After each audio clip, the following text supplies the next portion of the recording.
Hey listeners, it's Gonzalo with Mid-Century Living. We are still enjoying our summer break, but wanted to make sure that you are still getting your mid-century podcasting fix. Today we are re-releasing a very special and very funny episode titled Hot Dogs in the Mid-Century. The episode first aired on July 19th, 2024, so pretty much a year ago, like almost to the date. We chose this episode specifically for today because July is Hot Dog Month, and National Hot Dog Day was celebrated a few days ago on the 16th. Hopefully, you got to enjoy some great mid-century hot dog recipes. But if you didn't get a chance to because it was the middle of the week, don't fret. We cover some ideas on today's episode that you can make for lunch this weekend. We'll be back in August with all new content. Make sure you subscribe to the show in whichever podcast platform you prefer so you don't miss our return on August 8th. You can also follow us on YouTube and Instagram at MCL Podcast. Instagram is the best place to send us feedback and episode suggestions. Send us a DM anytime. You can also contact us through the send us a text message feature in our show notes. Thanks for listening to our show, guys. Now enjoy our episode and some hot dogs as you listen to Hot Dogs, and also happy belated National Hot Dog Day.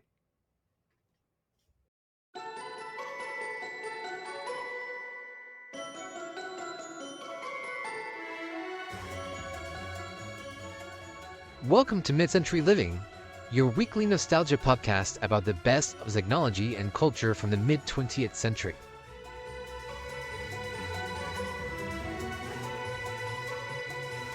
Welcome to episode 37 of Mid-Century Living, the show where we talk all about the best of the mid-20th century and how to add the vintage vibes to your modern life.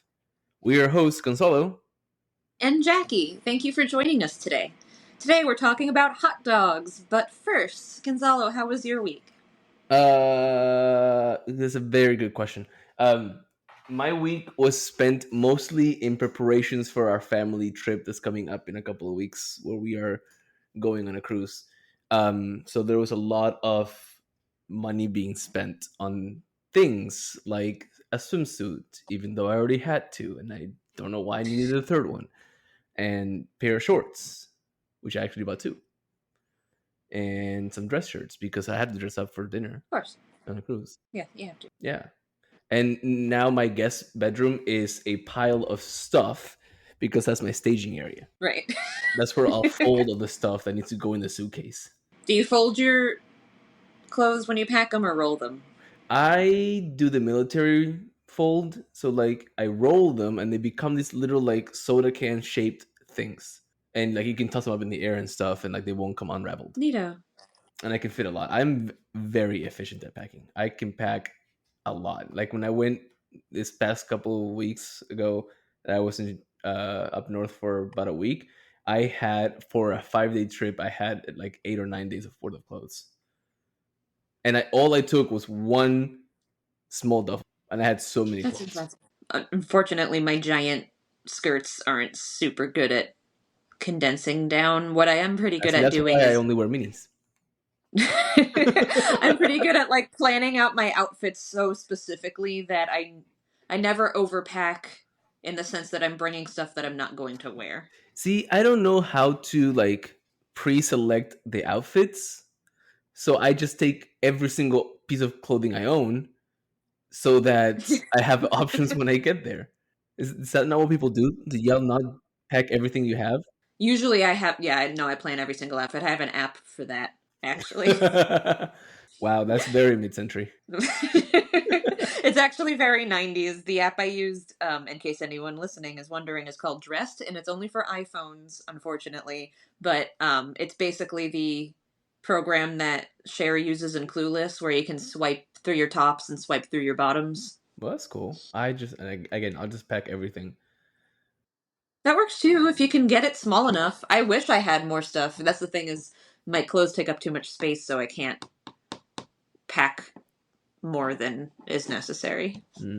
What takes a lot of space is like my evening wear, because I like it's a cruise ship. Although if I travel alone, I always treat myself to like a nice dinner somewhere, wherever town I'm making. Because usually, if I travel by myself, I'm the guy that goes to the grocery store the first day to buy peanut butter, jelly, and bread, and that's what I'll eat for my trip, except for dinners. I'll go out to the restaurant, but I always pick one nicer restaurant to go to. But on the cruise, every night is a nice restaurant. Yep. So stay tuned, and maybe there'll be some pictures on the Instagrams. Instagram. Yeah, or at least really good stories when you get back. I want to hear all about it. Oh yeah, I'm sure I'll have some stuff. But anyway, that was my week. How was your week? My week was good. My week was great, actually, because it was birthday week. So we're Yay. recording this on the 29th Which, of by the June. way, happy National Waffle Iron Day. Yes, another obscure national holiday that is great. But it was, I mean, speaking of over planning, so my family came to visit for the weekend before my birthday, and I made a huge fuss over lunch.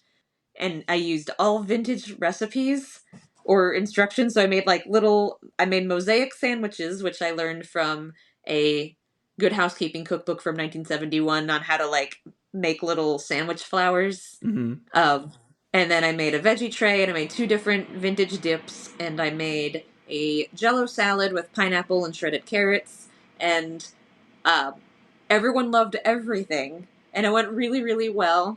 And I put pictures on Instagram. I can share some in the stories on the podcast You Instagram should, too, because I if feel anyone's like everybody would curious. like y'all out there and listening. The sandwiches were, if you can picture mid-century sandwiches, this is what they looked like. They were actually really cool looking, I like was so different proud of colored them. breads and everything. I and it went really well. And then they made a bit of a fuss over me at work. They threw me a teeny weeny party where the theme was miniature hot dogs, because I'm really into hot dogs, as we will learn more about in this episode. But they made like little mini corn dogs and cocktail weenies the traditional way, with barbecue sauce and grape jelly, and little garlic bread Italian sausage sliders and little Hawaiian sliders, and this like really pretty dessert board. So I've been eating all week, and I've been having a great time, and that's how my week's been doing. Very nice. It's been very fun. I've been having a great summer vacation. But that is a good transition into the topic for today's episode. Speaking of silly national holidays, July is actually National Hot Dog Month, and this episode actually comes out on the week of National Hot Dog Day, which is apparently the third Wednesday of every July. Interesting. As dictated by the National Hot Dog and Sausage Council, who we will get to later in the episode. But I actually have a small obsession with mid-century hot dog recipes, so I was really excited to use this as an excuse to do an episode all about them. Um, so, Gonzalo, what are your favorite hot dog toppings? So first of all, we call them panchos in Argentina, and you have to stick with the classic. It's hot dog bun, mustard, period. But I don't know if I have a preferred style of hot dog, which we'll talk about later on in the episode. Uh, I don't have any toppings that are like, oh my god, I have to eat them on the hot dog. I do have some that I'm like, I shouldn't do, and namely is one, and it's chili. I'm not the biggest fan of chili hot dogs. Like I'll eat it if like presented, but I'm not gonna go out of my way to like order the chili hot dog if I go to like a sporting event. Apart from the fact that I'm a messy eater and I'm gonna end up with chili on my shirt. Yeah, I know that's not something I can eat without a fork and a knife, honestly. Yeah, Um, but well, it does sound like your deal breaker is mustard, I which is fair. yeah. I don't know. I don't say it was a deal breaker. I just you can't you don't fix stuff that's not broken. That's my motto, right? So if the classic hot dog bun mustard works, there's no need to add other stuff to it. But that's just me. What about you? Which mustard do you prefer? Y- Yellow? I don't know. Yellow mustard. Yellow, I don't know. You say that like I have like four different mustards in my fridge right now. There are many kinds of mustards. But I'm actually very specific about my preferred hot dog because I am from the Northeast. And so my default hot dog is um, bun, hot dog, ground mustard, and sauerkraut. Like Ew. it has to be the brown Gildan's No, mustard you say and sauerkraut. ground, not brown. Either one. It has to be like one of those coarse, spicy Oh, mustards, okay. not the yellow French's ones. I don't like yellow French's mustard pretty Speaking much of ever. mustards, for those of you listening from the great Republic of Texas, um, HEB, which is the national grocery store chain in Texas, has this like seed mustard. It's like brown mustard, but it looks like what you're describing, and it's like the best thing on sandwiches. There's a even like mustardier mustard. There's like a Creole one that's really good too, and it's got like huge chunks of mustard seed in it. Mm. But yeah, the spicier the better. I like that's the kind of mustard I prefer on pretty much anything sausage related. But anyway, listeners, as you can guess, this episode is going to be 100% food chat. So I hope that you're in the mood for that. But before we just start talking about recipes more, um, we actually need to go a little bit into the history of the hot dog, which goes back way farther than the mid-century. So, Gonzalo, since you're the resident history teacher, how about you tell us a bit about the history of the hot dog? Yes. So in true mid-century fashion, I'll start with history. But I appreciate that you said resident history teacher, because in my mind, I was like, because I'm the resident history nerd, I'm gonna talk about history. You are a professional history nerd. That's right. I am a professional, and there's a educational agency in Texas which can verify that. But anyway, sausages go back as far back as the Roman Empire. So, how many times do you all listeners out there listen or think about the Roman Empire? Is the real question. Heading back to the Roman Empire, year-ish 700 BCE, according to legend, and also depicted in Homer's Odyssey, because that was written in there. The sausage was invented by Roman Emperor Nero's chef, thanks to a mistake involving roasting a whole pig. And from there, the sausage concept spread through Europe to present day Germany, where they invented many kinds of sausages, usually served with beer and kraut, which is gross, but we'll go with it. I love sauerkraut. I don't understand, but I am a quarter German. Yeah. So maybe that's why. Yeah, there's no German in me. But anyway, two German towns in particular claim to be the birthplace of the modern hot dog. So we have Frankfurt, where the term Frankfurter comes from, and Vienna, or hopefully I can say this right in German, Wien, hence the name Wiener and Wienerwurst. Sounds right. I think so. That must be how you pronounce it if Wiener and Wienerwurst are pronounced the way they are. Well, that's why I went with Wien. So we have German immigrants to thank for bringing the hot dogs to America in the mid 1800s, and it's generally agreed upon that German immigrants to New York were the first to sell hot dogs in the 1860s. And no one really knows for sure when hot dogs started being served in buns. The most common story is that in 1880, an early hot dog vendor in St. Louis used to loan his customers gloves to keep their hands clean when they ate sausage in the cart. Ate sausage from his cart. The problem was that people would keep the gloves as souvenirs, which ate into his profits. That sucks. Right? I know. The story goes that his wife then suggested serving the sausages on a roll instead. Another story is that hot dogs actually used to be sold wrapped in wax paper, but a hot dog vendor in the New York Polo Grounds came up with the idea of using small bread rolls once the wax paper ran out. Then this would be sometime in around 1901. But one of the earliest hot dog carts in Coney Island in 1867 had a bun warmer built into its cart. So if that's the case, then the other two stories, well, maybe they could all exist at once, but that makes it sound like people were serving hot dogs in bread earlier than that, and just the other two people didn't figure that out until they figured it out independently. Yeah, due to their own special struggles. I can see the Coney Island cart and the St. Louis thing happening concurrently. I don't know how I feel about the gloves part. I just think he was probably giving them the hot dog sausage without anything, and then people's hands got dirty. Yeah. I struggle to believe that a hot dog vendor in New York would have random bread lying around to the point that like, I am out of wax paper. I have all this bread. Like, I find that hard to believe. Yeah, because that if, is a if little. he had run out of wax paper and had no bread, and he has to like send someone to go buy the bread to use, he's just gonna go out and send someone to buy the wax paper. Wax paper, which is probably cheaper than bread. Yeah, because you get by the roll. Yeah, I don't know. So that's my take on it. But that is the mystery. Yeah, the mystery and the history of the hot dog. So all of that is happening in the late 1800s. So by the time we get to the mid 20th century, hot dogs are very much a household staple.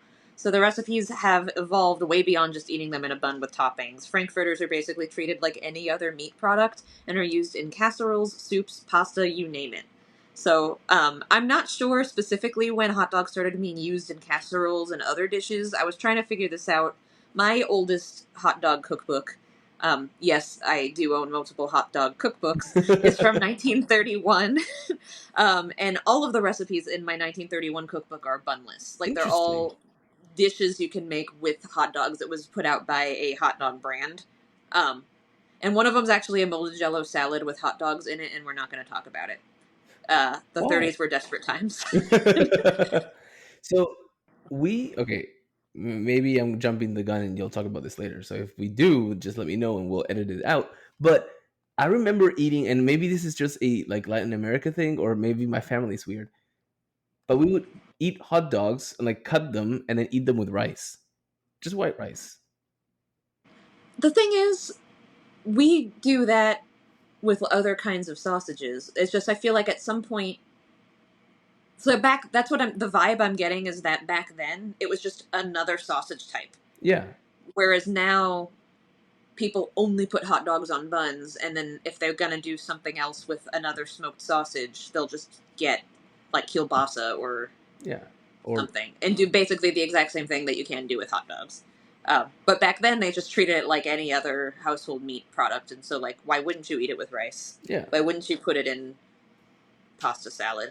Like, why not? Like, just put it in anything. But that's what I find so fascinating, because I feel like we lost this at some point, um, or at least in America we have. In that now hot dogs only go on buns and you don't do anything else with them. But back then, you did a lot of cool stuff. So I'm just gonna go through a couple of my favorite hot dog trends from the mid-century. So one trend was to cut your hot dogs into different shapes. So, for example, by making like cuts perpendicular, like widthwise through the hot dog, all the way down, but not all the way through. So, like, you're gonna cut them into coins, but you're stopping just short, so it's not actually making uh coins. huh. If you do that before you cook the hot dog, it curls into a little circle Huh. when it cooks. And then, so that's actually really cool. And I did that for Memorial Day this year. I made a 1960s Betty Crocker recipe that was for open faced circle dog sandwiches, which is just like a toasted hamburger bun and a slice of tomato and a slice of American cheese, and then you put your cooked circle dog on top with a little pickle slice in the middle, and then you eat it like a little open faced sandwich. It was delicious. That sounds pretty good, actually. I mean, It was minus awesome. pickle. Minus pickle. That was a garnish, really. It was just. RE 5 minutes ago in the conversation.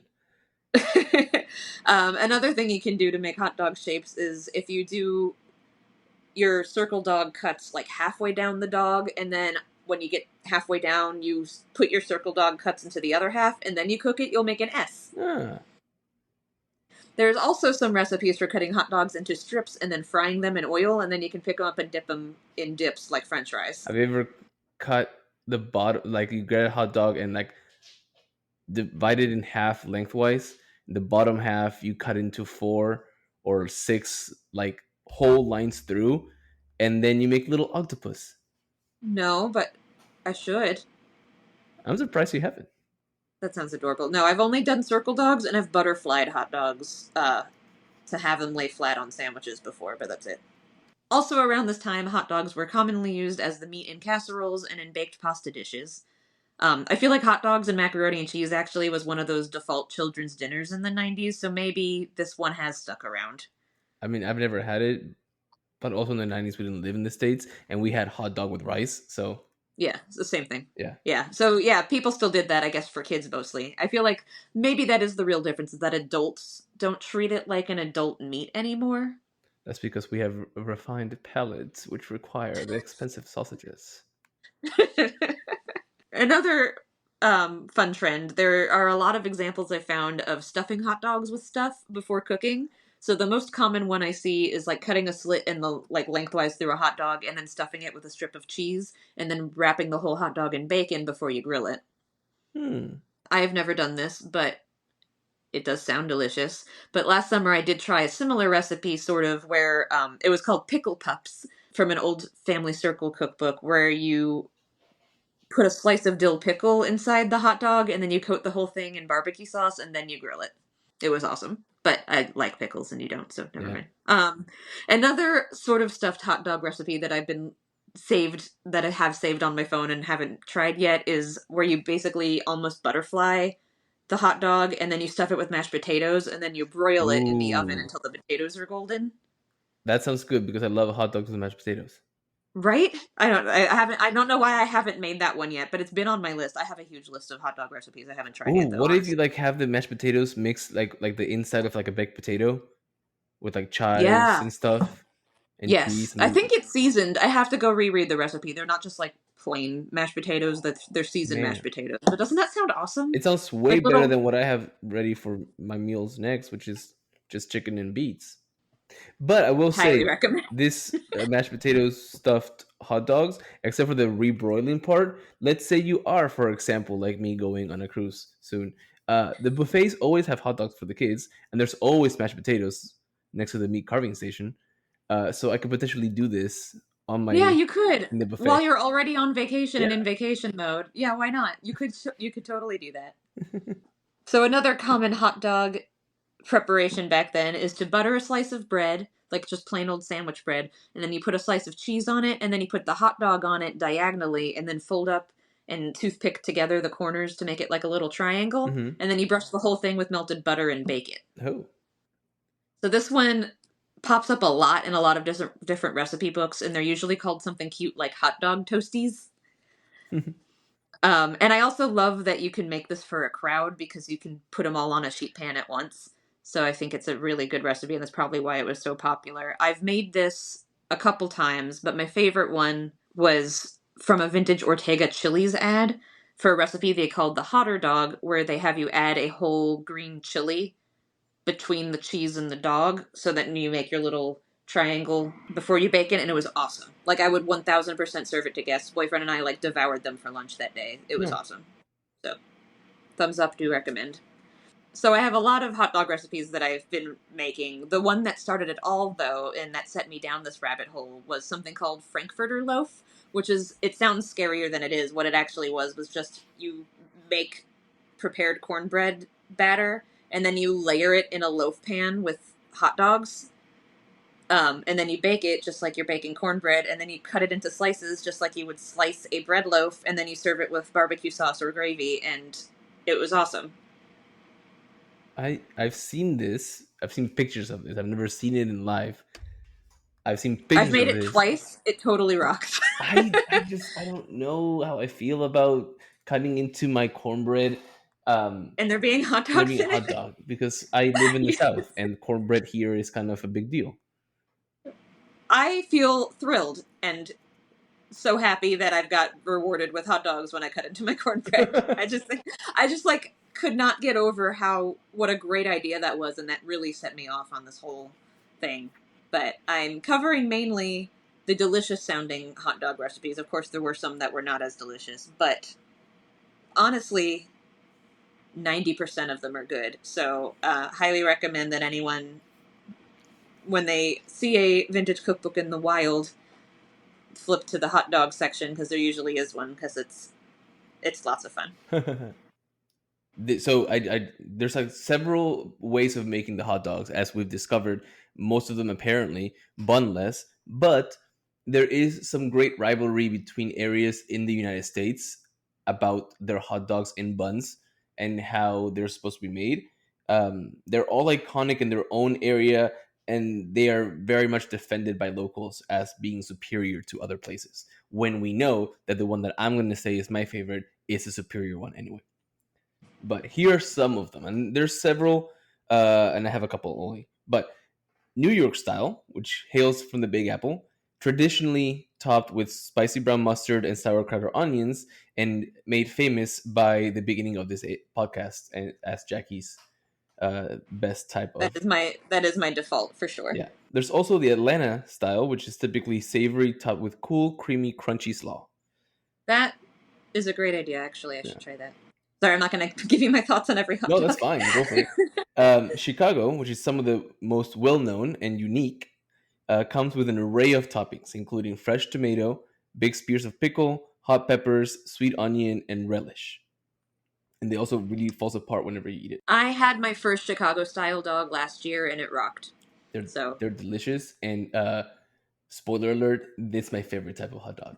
But the Detroit version, which is also known as the Coney dog, and it's beloved in Detroit, and many city spots where they're sold are still known as little Coney Islands today. But that one has cheddar cheese, raw onions, and beefy chili.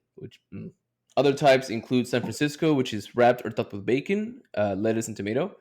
The Milwaukee, which is purest tradition demands the hot dog is served on a toasted hard roll, not a bun, and topped with butter, spicy mustard, sweet pickles, and sauerkraut. And also the Newark style, where the Italian dog is king, served on an Italian roll topped with peppers, onions, and fried potatoes. So my favorite style again is the Chicago style. I whenever I'm in Chicago and I'm not with family and I get my chance to go down to the Loop, which doesn't happen often, but it did happen this past trip. I like to go have a hot dog, and there's a little stand. Of those of you maybe you're listening from Chicago or you're planning a trip there, but there's a little stand on Michigan Avenue at the bottom of Grant Park where you can get Chicago style hot dogs. There's a little corner stand. If you're ever in Chicago, you need to stop by. That's enough said. And there's a little park there, in the bottom of Grant Park, that like is these little like benches and like gravelly walkway, and it's kind of nice. Like I sat there, I had lunch with my hot dog. I mean, I was on summer break, so like I had time. But then you could tell there were people sitting on the benches having their lunch before they head back to the office. So Aw. yeah, it was a home and gardens type situation. But what's your type? I mean, I guess you were Yeah, the told New what to York do with style it. is my default, but going through this list, there's a lot I actually hadn't heard of. But I would try every single one of these. The coleslaw one I can actually do. I'm making hot dogs for Independence Day because I always do, and I'm making coleslaw on the side. So I think I might just put some coleslaw on one of my hot dogs Yeah, for science. for science. I would try the Detroit version because I like Detroit. So just because I like Detroit, I would try the Detroit hot dog, but even with the chili. I mean, chili dogs, I feel like there's a specific kind of person who really enjoys those. All the flavors work really well together. It's one of those things I can't eat in public. Like, chicken wings. Oh, okay, get out because I love chicken wings. I love chicken wings too, but I have to eat them in private. I can't eat them in public. Oh no, no, no, no, no, no, no. That's the only time you eat them is in public. No. Because then everybody's eating and everybody's got sauce up their nose. No. But here are some hot dog fun facts. So in 2023, Americans spent more than $8 billion on hot dogs Wow. and sausages in U.S. supermarkets. During peak hot dog season, which is from Memorial Day to Labor Day, Americans typically consume 7 billion hot dogs. That's 818 hot dogs consumed every second during that period. Jeez. On Independence Day, Americans will enjoy 150 million hot dogs, enough to stretch from DC to LA more than 5 times. Is there a standard size, like length? Probably. Okay. I bet you could find that information from the National Hot Dog and Sausage Council, which is where I got most of those fun facts, or all of those fun facts, actually. And they're an actual thing, and this is their official description from their website. Quote, established in 1994 by the American Meat Institute, the Council serves as an information resource to consumers and media on questions related to quality, safety, nutrition, and preparation of hot dogs and sausages. The Council, they capitalized the word C, by the way, also celebrates hot dogs and sausages as iconic American foods. It is funded by contributions from hot dog and sausage manufacturers and those who supply them with equipment, ingredients, and services. Interesting. So, they, as you can kind of tell from their description, take themselves very seriously.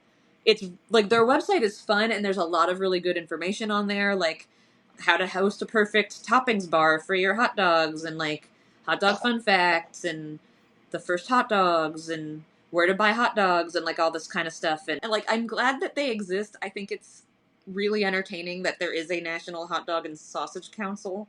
But I have really more of a love-hate relationship with them because I think that they might take hot dogs too seriously and it kind of sucks the fun out of it. So they have an entire hot dog etiquette page that reads like a joke, but they are absolutely serious and they mean every single word. And so you'll understand why I kind of think that they're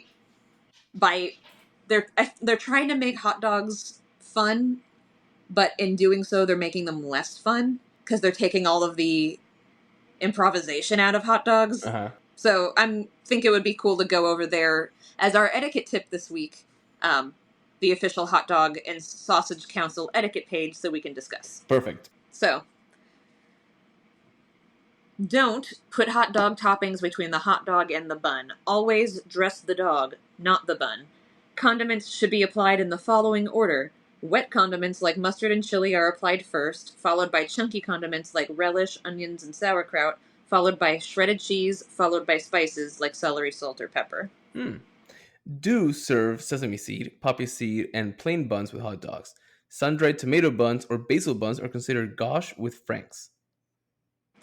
Don't use a cloth napkin to wipe your mouth when eating a hot dog. Paper is always preferable.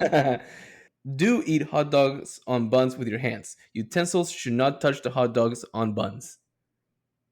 Do use paper plates to serve hot dogs. Everyday dishes are acceptable, but China is a no-no. I'm It's sorry. It's ridiculous. just, I know that they mean well and they're serious, and I can't take them seriously. Don't know. take more than 5 bites to finish a hot dog. For a foot-long wiener, 7 bites are acceptable. Don't you hate these people? I just can't with them. And we're not even done. Okay. Don't leave bits of bun on your plate. Eat it all. Don't put fresh herbs on the same plate with the hot dogs to overdo the presentation. Don't use ketchup on your hot dog if you are over the age of 18. Mustard, relish, onions, cheese, and chili are acceptable. Do lick away all the remaining condiments on your fingers, not wash off. Try. Sorry. Do use multicolored toothpicks to serve cocktail wieners. Cocktail forks are in poor taste. But why? I don't know. Don't send a thank you note following a hot dog barbecue. It would not be in keeping with the unpretentious nature of hot dogs.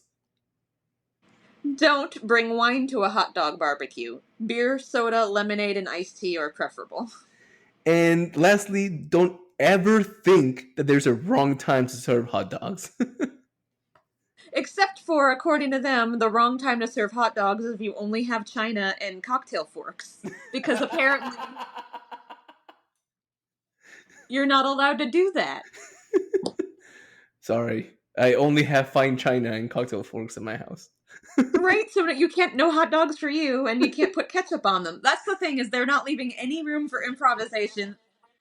I think they're trying so hard to keep them light and fun. But, like, by giving us this list of rules to adhere to, they are sucking the fun right out of hot dogs. I don't know. I'm having pretty much good fun right now just reading through these. It's just making fun of the hot dog council. That's the thing, is like it reads like a joke, but they're 100% serious. Yes. So I don't know how you feel about them, but I think we should keep these etiquette rules. No, I think we should throw all of this etiquette in the trash, and I think everyone should do whatever they want for hot dogs, including putting them in Jell-O if they want to. Like, just go to town. I think that the unbridled creativity that the mid-century brought to hot dog recipes should come back. And I think that it's people like these fuddy-duddies who are forcing us to eat all of our hot dogs and buns with the toppings on top, which, by the way, it also grinds my gears that the first rule on this list is not to put the toppings between the dog and the bun, because as a sauerkraut hot dog person, you can cram in a lot more sauerkraut if you actually put it between the bun and the dog instead of on top of the dog. And it doesn't fall out when you eat it as much. It's like way easier to eat. Well, we don't want to anger The hot dog council, because you know that next Monday they're going to come to the office and they're going to be like, "Do you know what I heard over the weekend? This amazing podcast, but they were making fun of us." But they were trashing us the whole half of the episode. I don't know. They bring a lot of good into the universe. I love that they're championing the hot dog as a great American food snack, and then they have all these fun facts, and that they're trying to make sure that people don't belittle the hot dog as just like, oh, that's kids' food or like something you can only eat at a ball game. Like, Hmm. it's just like a great dish to serve all the time. I think they're doing a lot of good, but I think that I just don't think they should be applying strict etiquette rules to hot dogs. I think it kind of ruins it. Yeah. So I say no. I vote no on this etiquette. And But I thought they were hilarious, so we may be at a tie. But with that, it looks like we have landed the plane. So thank you guys all for listening today. If you've enjoyed today's episode, please subscribe to the show and tell a friend. you can also follow us on Instagram at MCL Podcast. This is the best place to send us feedback and episode suggestions. Send us a DM anytime. And now you can also find us on YouTube, also at MCL Podcast. Thanks for listening, guys, and we'll talk to you again next week. Bye.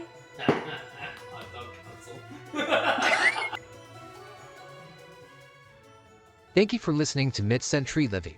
Please subscribe, tell your friends, and leave a review.